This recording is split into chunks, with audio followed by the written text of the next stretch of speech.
marijuana, you had. I think. Yeah, you got to thank the weed wizard. And I think not enough attention goes to the weed wizard in like everyday society. Who is this weed wizard? I've never heard of him. Kevin, the weed wizard. The weed Everyone wizard. knows the weed wizard. Everybody knows the weed wizard, dog. I get my weed from a weed dealer. I don't know what a weed wizard is. You're still getting your weed from a dealer? Yeah. You got to get it from the wizard. Really? Yeah. Are you crazy? Of course. You go to the wizard. You have to fill out like a whole form before you even see him. Yeah, that's the thing. I think they approached me with that shit. I'm not good at filling out forms. I got you, bro. No. I got that shit on autofill. So Kevin asked you something before we started. Maybe we should make this the financial episode of the Low End Gigolos. But I want to talk about that, though. We're gonna talk that shit, though. I want to talk about that because that's interesting stuff, man. And a lot of people are, going through the same shit. All of us are. The only person I know of who's really come out on the plus side with this unemployment is Kevin Sanchez. Really? Yes. Why you say that, buddy? Well, this isn't the bonus episode, so I won't give specifics. Right. But if you're out there and still listening to our show, please get the bonus level, and you'll find out this story about. Yeah, find out all about that. Or if you work for, a federal regulatory commission, find out if there's anything wrong. But listen, we want subscribership one way or another. Please subscribe to our show. Yes, please. Oh yeah, I was trying to fix one of my. Well, I'll talk about that after. So unemployment. I think we should take turns and discuss it. Cool. John, you haven't told us anything about your furloughs, so tell us. All right. So for unemployment, like I just started getting unemployment 2 weeks ago. Okay. But at first, they were hoarding unemployment like it was. I couldn't even get through to anybody, the same as everybody. And I know we've talked about that part on the show before. Right. So anyway, at first, like they only approved me for like $100. Yeah. You make a lot. You qualified for at least the whole thing. No, I know that. Qualified for a lot of money. So for like 2 or 3 weeks, it was just like $100 plus the stimulus money. The stimulus or the PUA? PUA for sure. Yeah. You were getting the $600 from PUA? And like, yes, and $100. Yeah. And $100 for regular unemployment, which you should be getting like $400 at least. So go ahead. So that was what it was for like a really like, I don't know, the last 3 weeks. Right. And then just like last week, they seem to have put in all the rest of the money that should have been there. Retro money too? Yes. Oh, as really? Just like, they're like, okay, starting then to now, there. Yeah, they at first it was a pain and not. So I am in the same position as you. I was like, I'm going to wait to apply. Because honestly, I didn't even want to apply. I was like, if I don't work for 3 weeks or a month, I'd rather just not like fill out, like I said, all these papers and like deal this shit with the government. The reason why you didn't meet the weed wizard. Correct. And so I held off my survival job is real estate, and they closed our office like a week or two before the quarantine. So like I couldn't even do any work with my office for a week before that. So I waited and I started to apply in the beginning of May and or the end of April, and they had me apply like 2 or 3 times with like 3 different things. Okay. And I did it as correctly as possible. Nothing. Finally, last week, I didn't know. I'm dying. I have no fucking money. I got to pay my fucking bills. I'm living off of whatever I earned before the pandemic. And I see a childhood friend of mine, and he knows a lot of people who know how to do a lot of things. So he goes, oh, yeah, I had a pain in the ass with mine too, but I know this Russian lady. She'll help you with it. She charges you money to do it, though. And, at this point, I'm like, I need my money, So I was like, all right. So you went to the so tax witch? So what? The unemployment. Tax witch? The unemployment witch. Oh. Oh, there's a different one for taxes. The tax. Yes. No, that one I had to deal with for a lot of times because you guys know my tax shit. But anyway, I called her up. We went into my account and she goes, "Oh, you are approved." And I was like, "Oh, really?" She's like, "Yes." And I'm like, "Oh, dope." She's like, "I won't charge you." So she was going to charge me a lot of money to fucking do it, but it was already approved. But she goes to me, "You are approved, but you don't have, not for any back weeks, only for the week starting like a week or two ago." Right. And I'm like, "What the fuck does that mean?" I was like, "I haven't been working for 3 months." And she's like, "Well, I can do for you if you want, but anything I'm able to recoup, I get 10%.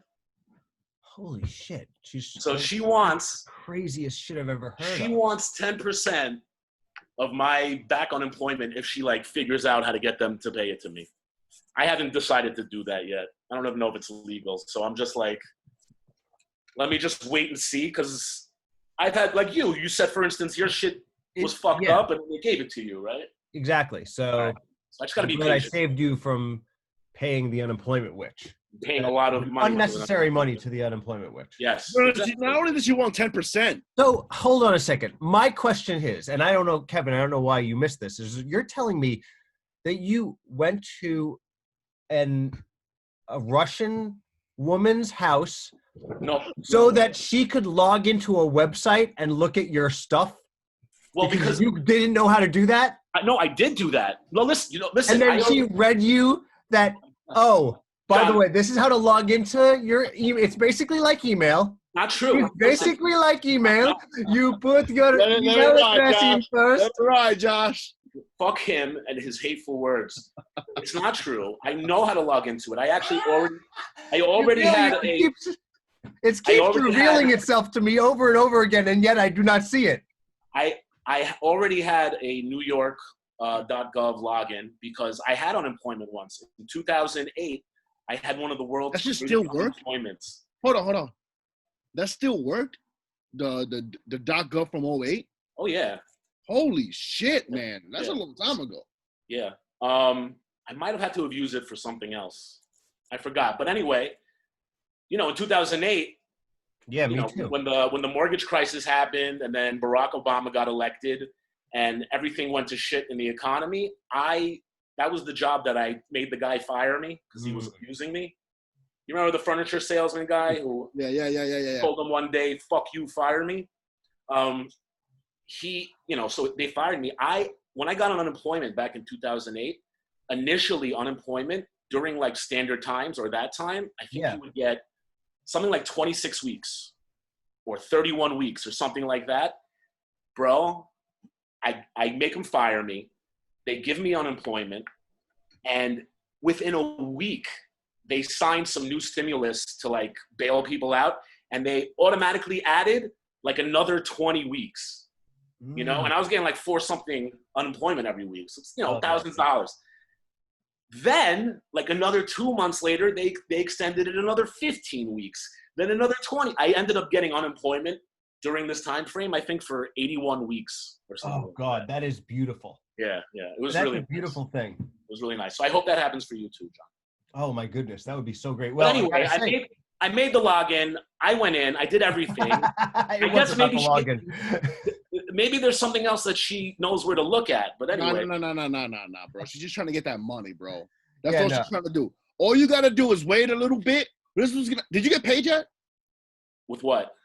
Did you get your unemployment? Did you get any unemployment? I didn't look at what is in there, but they sent me something, yeah. Okay.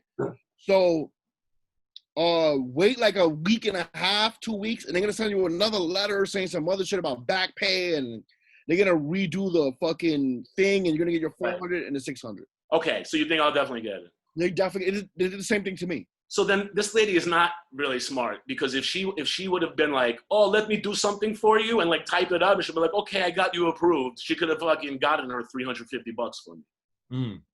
So I guess she was trying to get the bigger amount of money because she wants a percentage of.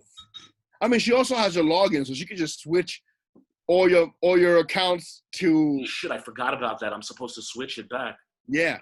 Holy shit. Hell yes, dude. Dude, Josh. Now, you know what I just did? You're a real gigolo.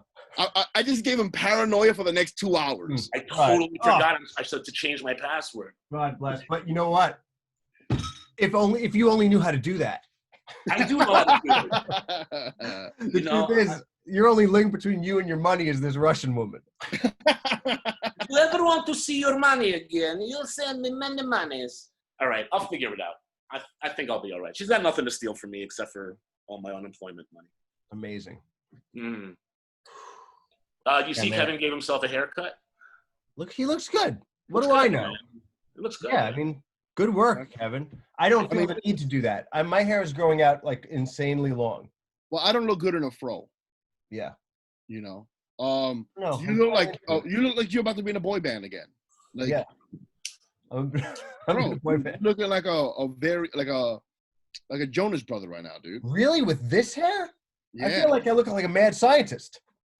You see, I'm giving you nah, bro. You're looking like a pop idol right now, cuzzy. Oh yeah. John, when they start letting people back into businesses and stuff, will you do that? Will you go and get a haircut and stuff? Or are you like, I don't want to? Let me talk to you about what has happened to me this week. So like you mentioned it before the show that, you know, I definitely have been, and you mentioned in other shows that I've been like positive. I had like my first like heavy, like emotional, like reckoning of the pandemic kind of the other day. And it wasn't about the pandemic. It was about, I'm furloughed till the 27th of this month. And I don't know what furlough means. it's Temporarily fired? Temporarily fired, basically. Okay, until you're fully fired. Is that right? I mean, I guess so. Listen, I'm going to find out. Okay. So, basically, I knew I had to like ask. I knew I had to at least contact my job and be like, all right, June 27th is coming up. Like, are you guys going to tell us anything beforehand? So I sent an email to my boss's boss, and it was very like amicable, but it was like, here, I'll read it to you. I'll read it to you. And I was like, oh, this leaves my future like, up in the air? I mean, everything is up in the air, but here's what he says. He goes, they're putting together phase 2 this week. They asked that I set up calls with everyone for next Monday. I'll be reaching out with available times.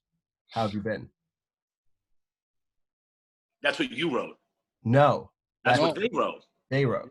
Oh, I know why you're upset. You can sense that they want to suck you back into that place. Oh boy, that could be part of your. Oh, that's interesting. I know that's the awakening, John's happening. Like, this might not last forever. They might force me to go back to this shithole that I hate.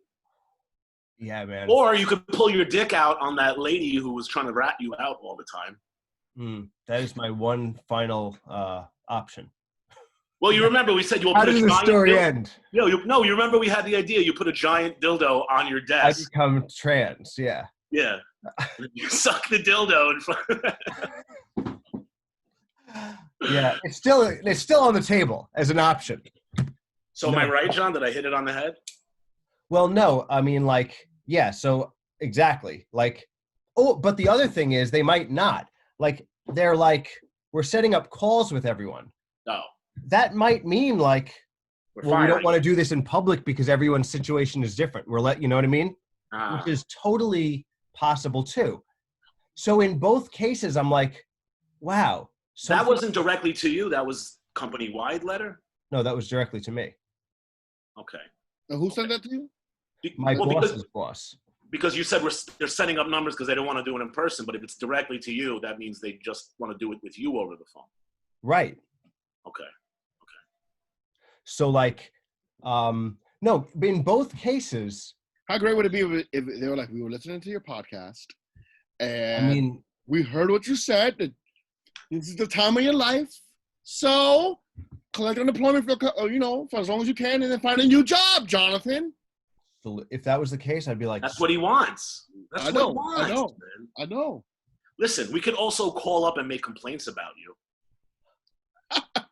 Yeah, I mean, Do you ever interact with the public? You do. Like if you go on like one of those seminars, you might have to go to one more seminar, and I'll make a big. What are you statement. trying to advocate on my behalf? What are you? No, to get fired. No. Here's how I think it's. Here is why I got depressed this week. Well, I was first of all depressed that, like, the stasis of just being home was going to be changed in one way or the other. Right. And working. Also, my internet has been going out like half the day. Every day? Almost every day. What do you mean by out? Like out for a long time, or like out for a few hours? Did you yell at your mom and dad? That's terrible. That's fucked up. No, so not only is John not getting pussy, found out he might have to go back to work, Right. but he also is not masturbating as much as he wants. Yeah, he has to use his imagination now. And there's fairly little in there that I can. No, but I mean, obviously, the biggest concern for John is like uploading videos and like taking care of his social doing my media work. stuff. Yeah. Wow, but is that like a local problem or? Listen, I have to wait until. So basically, if I find out that I'm going to be on unemployment for a long time, like they're not bringing me back, that means a different course of my life comes into play. I have to figure out what this next thing is. Right. If I am going back in some respects, I'm like, okay, that I was still doing tons of shit while I had a job. Yeah. And all this pandemic did was like strengthen like my back catalog. Right. You know what I mean? Like while people have been, anyway, so then, but I was like, oh, it's going to be sad. Like I'm enjoying just doing this, Right.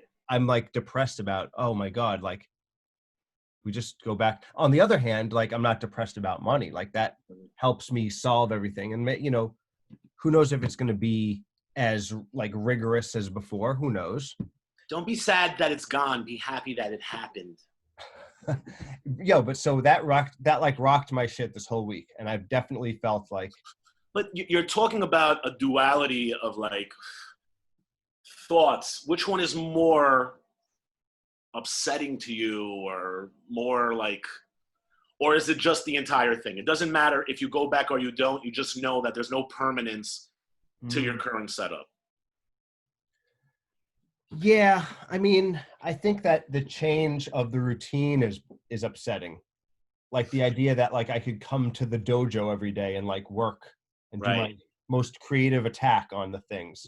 You're upset that you're gonna lose your complete freedom that you've been having. For sure. Yeah. Okay. But you know what? Tough. Like it's ultimate, like, and also like the fact that it's happening like amidst like the world's turmoil is like, all right, I don't have the biggest problems. You know what I mean? Yeah, that's what you gotta measure shit to perspective, man. Yeah. It doesn't invalidate, the way you feel or your concerns and shit.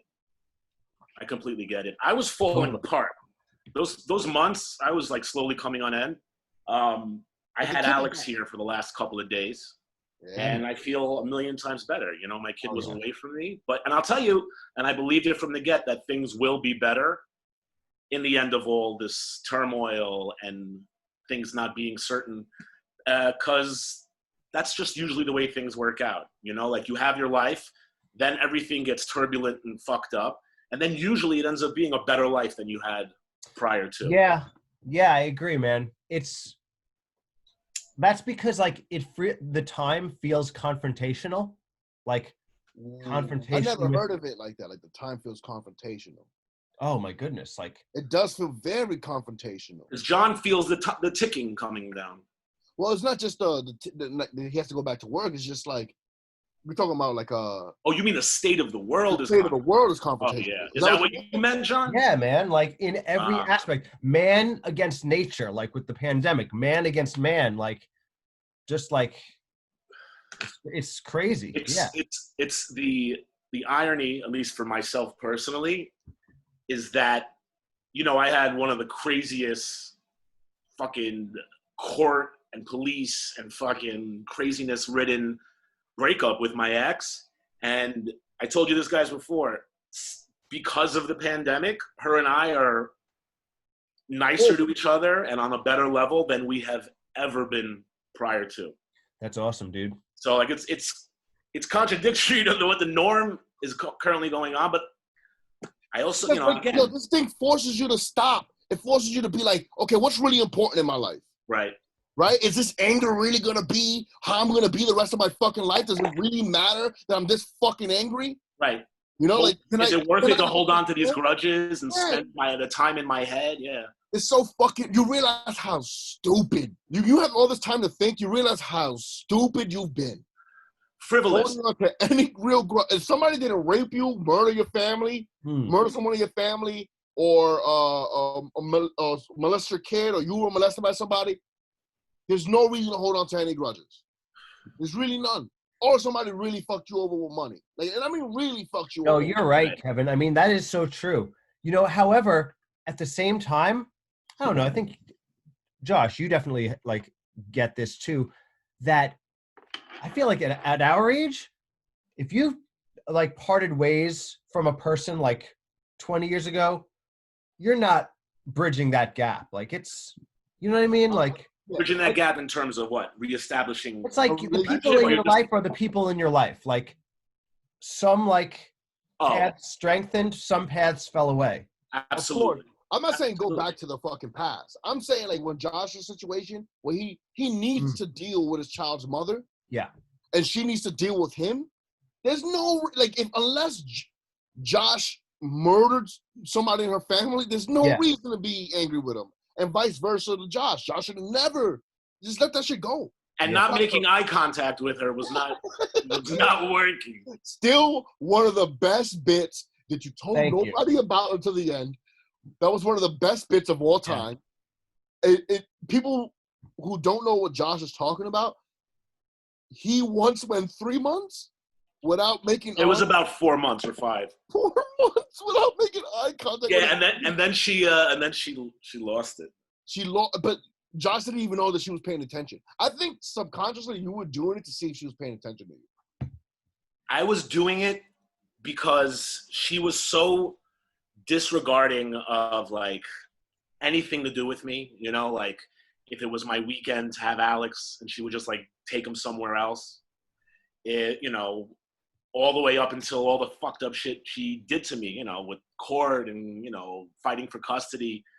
Part of it was like, I told you that, you know, it wasn't really a bit. I just didn't want to look at her because looking at her, making eye contact, it just brought all these fucked up things, you know, to the surface. And I thought, you know what? And part of it might have been, like, vengeful. It was like, you're not worthy of me to, like, even gaze in your direction. So you take a combination of those things, becomes one of the most hilarious bits of the entire thing. Yeah. And you know what else? You could probably repeat that whole thing, the whole bit, in like a Latin lovery type accent, and it could be like a comedy movie. I decided never to look at her again. Yeah, like it was a personal choice of vengeance. I slowly watched her unravel, her brain melting into shit. And I reveled in the joy of watching her life fall to pieces. I went from a French guy to an Arab. I don't know.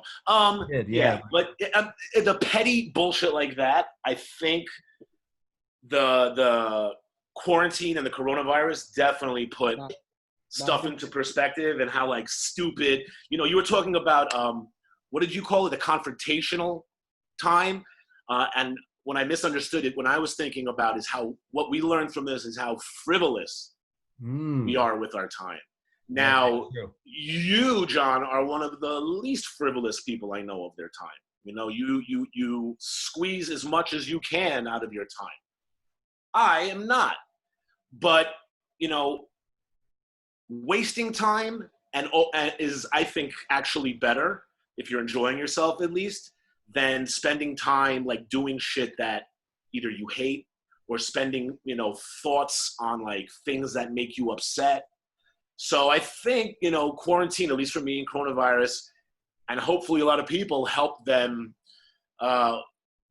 exercise these wasteful bullshit, you know, thought patterns. And, you know, hopefully you'll be able. I don't know if that's how you feel about your job, but hopefully you'll find a way to. Well, I mean, here's the thing. I'm up for. I'm both I'm the way I always am. I'm Right. both pragmatic Right. and like romantic. Like I'm romantic about the idea of like a future, doing the creative stuff that I'm trying to earn out of life. Like in Right. terms And of how like, not to be homeless. yeah, exactly. You're Jewish and you're Spanish. So yeah, exactly.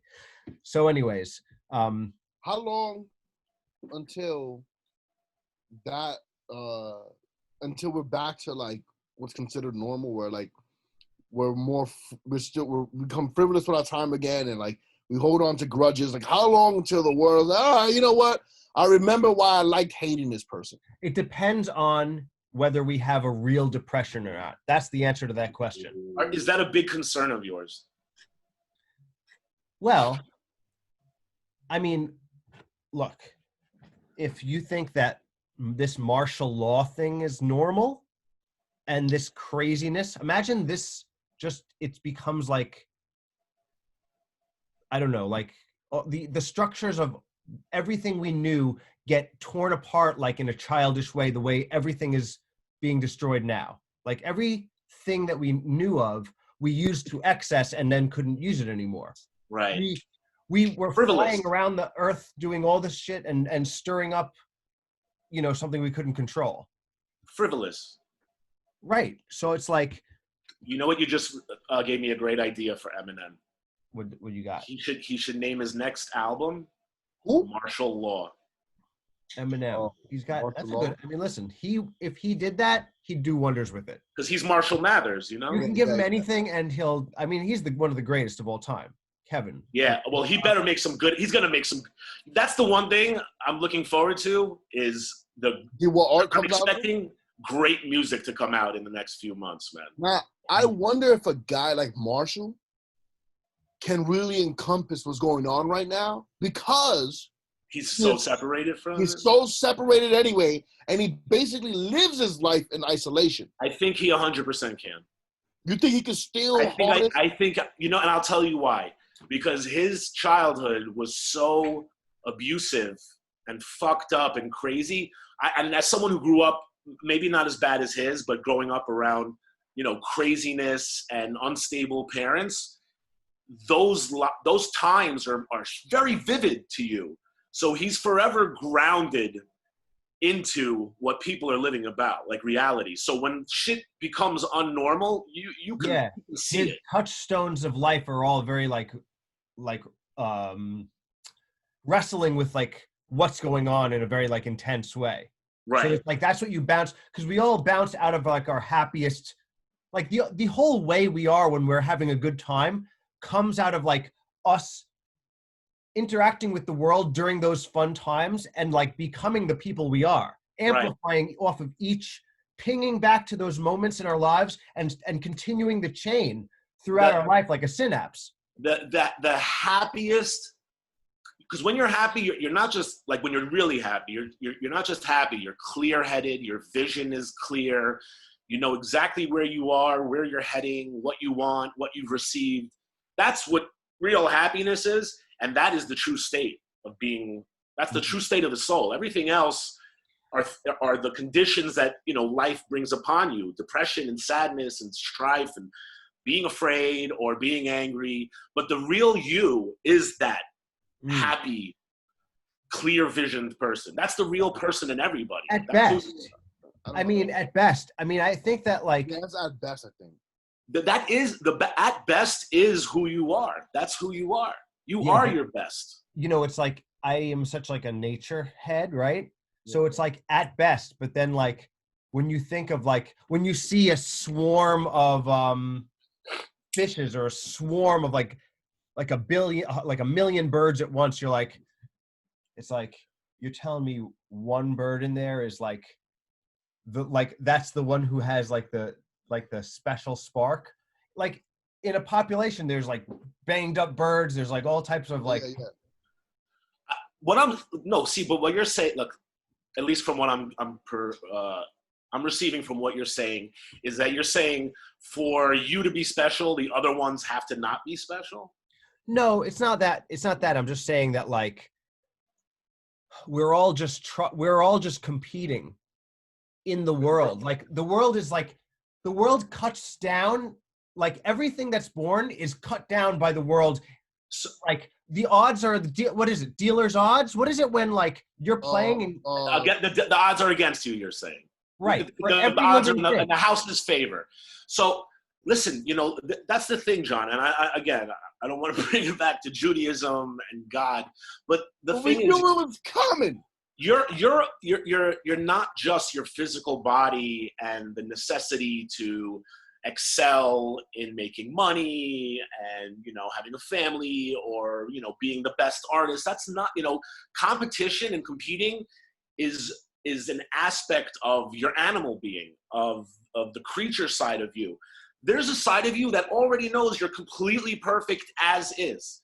There's really actually nothing you can fundamentally change about your soul from the moment you're born till you die, other than learning to do better. It's never going to matter how many awards you win or how much money you make when you're dead. If you can maybe learn to be a more compassionate person, maybe that's something you could do for your soul. But the petty stuff that we concern ourselves with and put the weight of the world on our backs for in our physical lives, at the end of the day is really, the most of it is bullshit and not necessary. The most necessary stuff you do, John, is you make someone's day with a video. You make someone laugh. If you think about it, let's say one of your videos one day, you made 500 people crack the fuck up laughing. That's something to feel meritorious about. Yo, Drake had some shit where when he won the Grammy, it was the year that Travis Scott was the biggest artist in the world. He thought 100% he was gonna win, and he was really angry. Like you could visibly see him be angry at the award show. And Drake goes up there with everybody, his family. His dad is wearing a all purple suit, looking fly as a motherfucker. And he goes on stage and he's like, he goes, yo, he's looking at this award. And you could feel it. You could really, he's looking at it and he's like, yo, I did this for this. This was it. And he goes, hey, listen. He was like, yo, if you thought you were gonna win tonight, you probably should have won tonight. You really should have, but you didn't, right? But you already won at life. If you're here tonight, you got people paying to see you with their hard-earned money to go to your concerts, and people who are feeling your music. You already won. You don't need this. You don't. I don't even know what this is. And then the next day, he took some water. He made it a champagne glass. Oh my goodness, that's awesome! I never heard that story. He made his award a champagne glass. Yeah, he made the Grammy Award a champagne glass. Wow, dude. You know what? That's pretty cool. It reminds me, John. You won't remember this, Kev, because you were too young. I don't even know if you were alive yet. But what's her name? When she won the award for Best New Artist, the bad girl won. Fiona Apple. Oh, okay. Fiona Apple won MTV's Best New Artist. And they said later on that she was tripping on acid, or maybe I thought that's what she was doing. I think I was 14. Maybe you were tripping on acid. She got. Kev, we got to look it up. Are we going to be doing looking up stuff again like we did last time? Oh yeah. Hold on. You're right. We should look it up. She gets on stage. I think she was young. I think she might have been 19 years old. She was Billie Eilish's age probably. And do you remember this, John? Yeah, I don't remember what she did. She gets up there. And this was when the MTV Awards were one of the biggest. They were almost as big, I think, as Yeah, they were always trying to be cool too. I thought they were cool, son. When I saw the Grammys, and after going from the MTV Awards to the Grammys, you're like, what is this? MTV Awards was way more fire. Right. Yeah, you're right. But yeah, you're right. Well, that was actually the one few times where I was actually in awe of Jimmy Fallon, and I was like, he deserves to be as big as he is when he did those montages in the beginning. You ever seen those, Kev? I've never seen that. Is that the MTV Awards? You never seen Jimmy Fallon? He hosted I think 2 or 3 in a row, And he would do these awesome montages of like the best songs of the year, and he would do every character. Oh shit, that's awesome! I never saw. You never saw that? No. Oh, dude, fucking honestly brilliant. So like he deserves, even though I can't really I can't do screen sharing. It's all good, dude. Anyway, I'll tell you what she did. You should Google the exact transcript, Kev. She got on stage and she went, "This is bullshit. Yeah. Nothing is real. None of this is real." Oh shit. But she's right in a way, dude. Of course she's right in a way. Yeah, she's fucking right in a way. Like, you win this shit, you realize, oh, these people, I haven't won anything in my life. Right? Right. And I probably will never win a Grammy. But I heard all these guys talking and like, yo, you win. And it's like, why did I come here? Like, I didn't, when I was a kid, I wasn't dreaming of like winning an award. I was most people. That was for guys like me who won art contests and were sent off to luxurious trips to Disney World. Yeah, man. I guess once you get the You're a taste, special boy, Josh. once you get the taste for an award, then you're like in it for life. I mean, I Listen, think that's the thing. And I just got a taste and I kept eating. The thing is, I don't know if I told you guys this part of the award ceremony story. They told me like 6 months before or 3 months before the award ceremony that I had won. Like my teacher the principal brought me in the office and they called my mom and she started crying because she thought I was in trouble again. And then the fucking principal's like, no, he's won a big award. They tell me months earlier, they even told, like the kids in the school knew, like in our school, but they would play kids out back then. They invited all the schools that competed. What? So they had like 200-300 kids who competed in this fucking competition and they don't know if they won or lost yet. Wow. And I didn't realize this till I got there because everyone's like, oh my God, I hope I can win. This is so big. And like, they were like biting their nails and everyone's like looking at, they had every one of the competition pictures they had displayed on the walls, the finalists at least, but there's like 100 kids there, something like that. And everyone's, their parents are there. They got their whole fucking family is there. The press is there. And I know, and I'm like, holy shit. Wait, hold up. Then I started questioning. Yeah, Then I was like, maybe I didn't fucking win. I was like, maybe they just maybe like my principal misunderstood it. Or like maybe they're fucking with me. And then I was like, you know what? This is my fucking life. I didn't win. They're gonna fucking They're gonna fucking jerk me on this shit. And then I have to go back to school and everyone's like, hey, loser, Hey Josh, you were like that as a kid? Like you just like, you know what? This is my fucking life. Were you? No, honestly, I wasn't like I was a very optimistic person and I still am an optimistic person. No, I think especially when you're a little kid, like I think your darks are darker and like your highs are higher. Because they're only limited by like the world you know. Yeah. When you're a kid, the world you know is the limits of your imaginable world. When you're older, you're like, all right, well, this isn't the craziest party. You know that like. Well, the thing is, your world, imagine it as like a paint canvas. So all the events that like have really affected you, you paint on the canvas. If you've only been alive for 8 years, you have 8 years worth of things to look at. That's all your perspective. So those things, they can weigh a lot heavier. Yes, yeah. A lot heavier. It's it's funny. If you go to my Facebook page a couple hours ago, a childhood friend of mine posted a picture. This is so odd. She posted a picture. Wow, this is really crazy. She posted a picture of my second grade, I think. It's either first or second grade class picture because I was in the class with her. And you can see me in it. And you can see a kid with like the joy and happiness of the world in him that like, I know I had that. I was like, I see it in my son. Kev, you see it in Alex, right? Yeah, I see it in that. He's a fucking happy kid. Like, and it's like, and listen, his life has been pretty fucking great, but like he's had, divorced parents and like, we've had a couple of fucking altercations in front of him, but he is like super full of joy, and that's how I was back then. And the specific teacher that I was in was a fucking monster to me.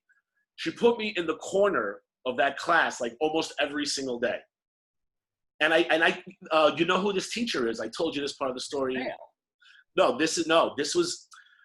I was in Mrs. Fail's class at the time. This why the day was so golden, because when the principal went to tell me that I had won, she had to tell me this in front of the fucking teacher who hated me. Then she brings me out of the classroom, and as she's walking me towards her office, if you're walking with the principal, you're in a lot of fucking trouble. Comes walking into the building. Your principal's name Principal Cool? My principal was the scariest woman in the world. She used to make parents cry. She used to make kids cry. Bro, dude, I told you, when I was a kid, Let me ask you a question. Listen, I was afraid of 3 things as a kid. You can ask me right after, Kev, sorry. 3 things. Darth Vader. What? Darth Vader, my father, and her. Those were the 3, and to me, they were the same entity. They almost existed in the same thing. You weren't afraid of your mom? No, I wasn't afraid of my mom. That's interesting. I love my mom. I was afraid of my mom finding out of how much trouble I was in. That's what I was afraid of. I was afraid of her volatility. I was afraid of her losing her shit. I just didn't want to deal with it. I don't like people like exploding and being basically, I don't like the way I act around myself, okay? I don't want a reflection of my own being, my own being. But Kevin, what were you going to ask me? I forgot, buddy. Okay, well, next time I won't interrupt you. But anyway, we're walking down the hallway. She's walking me to her office to call my mom and tell her. This is going to be the greatest day, because a couple months prior to that was when I got caught for cutting school, when Miss Fail caught me for cutting school. So my mom, at this point, she's like, every call I'm going to get is because he's fucking doing something awful. Yeah. And so I'm walking, and part of me is like, this is going to be hilarious too, because my mom's going to freak out when she hears my principal's calling. We're walking down the hallway. Who comes walking in? The teacher, I'm not going to give her name out now, the teacher who put me in the corner every fucking day. Oh, and not only did she put me in the corner, this is the best part. I'll tell you guys this. Huh? Mrs. Punish. It actually starts with a P, so it might as well be. This teacher told my mother, my mom goes to a parent-teacher conference day. She goes, remember they used to give us standardized tests, John? The citywide fucking tests. She goes, Josh finished the test too fast. I don't think he paid any attention to it. He wasn't he wasn't being careful with his time. He was copying his answers off a big notebook that he had brought with him to the test. All these clues. Dude, I was a really smart kid. I didn't need to do shit like that. Once I learned something, it was in there. And she told my mom, I think your kid might be retarded and this and that. She told my mom crazy shit. Wait, the principal? This teacher who put me in the corner every fucking day, okay? She told my mom this crazy shit. Bro, the results for the test comes back, at the end of the year, 4 or 5 months later. And my mom, I don't even know if she told me what the teacher had said at the time, but my mom knew me. She knew I was intelligent, So my mom was like, you're a fucking idiot. But she tells my mom that I'm retarded and that I wasn't doing my work and this and that. She thinks I failed. I might need to get a special class next year. I get the fucking results back. I scored in the top 1%, which means I did better than 99% of all the kids in New York City. Yeah, but you did go to a retard school. No, that was we've been the Lowland Gigolos. Thank you so much for joining us. That's why the teacher that's why they were hardcore there, because it was the number 3 school in Queens when I was a kid. So it was a big fucking to-do to maintain their reputation. But anyway, she was a bitch. She comes walking in as I'm getting escorted to the office for winning the award. And she's like, the principal's like, oh, hello, Mrs. Punisher. And she's like, oh, hello, wonderful to see you. And she's like, Joshua. And she goes, uh-huh. I was like, yeah, uh-huh, you fat heifer. It sounds like your elementary school, all the teachers look like the creatures from Where the Wild Things Are. They might as well have. We had a teacher. We had a teacher named Mrs. Hamburger who looked like a hamburger. I also love the descriptive names that all your teachers had. Miss Fail, Miss Punish, Miss Hamburger, Principal Cool. I had one teacher, the only teacher there's a couple, but the one who was really nice to me in that school was my art teacher. And this is the one that I drew the picture with. This is the one that I was in her art class, and she was like, "We have a school, She you know, was like, a yo, make citywide, that you know." Asianized chinkier. No, she looked. I talked about her. When, Oh yes. when that. Josh Well, actually. the thing was, I asked her how to draw different ethnicities. So So check it out. When Josh had to do the card that won the award, he drew every race the same. Yeah.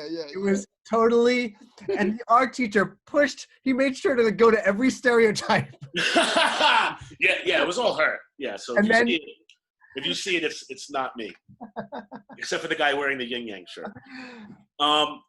Yeah, she was the only one who was like really nice to me, like really, really nice. And her name was Mrs. Har. So I'll say the nice lady's name. She looked like Cher. At least that's what she looked like to me when I was a kid. And she was just a real cool, like hippie art teacher, and it was really, really nice. And she used to tell, like, you know, I was a fucking clown and I used to act out, but I was, you know, at least I was doing good bits when I was a kid. Like I was funny, you know. And you terrorized the teacher, so I've never. She thought I was hilarious, and she told me, she's like, "You're gonna be such a big star one day." She was like, "The world's gonna fucking love you." She's like, "Don't worry," because like she could see like a lot of the teachers were like hard on me, you know. And I have somewhere, you know, they used to give you an autograph book that the teachers could sign at the end of the year, and I found it a few years ago. Maybe she 7 wrote years her number ago. on it. She was like, "When you get older, call me." She wrote when you're starring in your first big show, promise you'll send me 2 tickets, you know. And like when you say something like that to a kid, like it fucking, you know, it means something. Totally. So why don't I have a show yet, Miss Har? Mrs. Har. Too bad you could never I sent her 2 episodes of the live Nicola. up to her hopes for you. Listen, as long as all those asshole teachers are still living unharmonious lives, it's all good for me. All right, dude. Let's start the next episode. Kevin? Yeah. What do you usually say at the end of the episodes? Oh. You forgot. That would be cool. Cool. Oh, yeah. I Good forget. night. What do I say? And pull out. And don't take No candy for store. What? See you in the next episode.